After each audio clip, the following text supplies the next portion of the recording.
సొంత కార్యకర్తలతో. వర్మ మాటిని సొంత నాయకులు సొంత కార్యకర్తలను వదులుకోలేరు కదా. వీళ్ళు చెప్పింది నిజమేనా అన్నటువంటి రూట్లో వీళ్ళు ప్రవర్తిస్తున్నారు.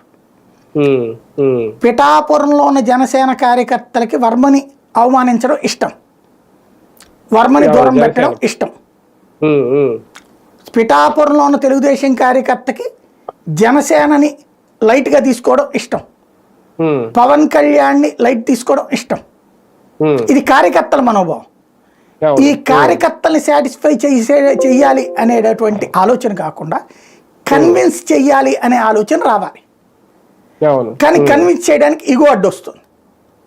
అయ్యే కష్టపడ్డాళ్ళేవయ్యా వర్మ కూడా, ఎందుకు పాప అతను మనం అవమానించాలి అని అంటే వ్యతిరేకంగా ఉంటుంది.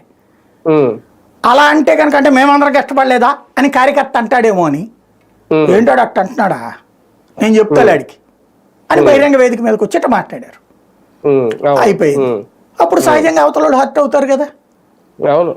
ఇంకోటి ఏంటి, వర్మ రాజకీయ భవిష్యత్తును శూన్యం చెయ్యాలనుకోవడం ప్రమాదకరం. ఇక్కడ ఎప్పుడూ కూడా ఒక రాజకీయ భవిష్యత్తు శూన్యం చేయాలన్నప్పుడు ప్రతిఘటన ఎక్కువ అవుతుంది.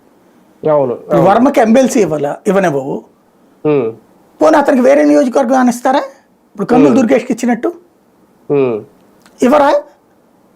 ఇద్దామంటే తెలుగుదేశంలో ఖాళీ ఉందా?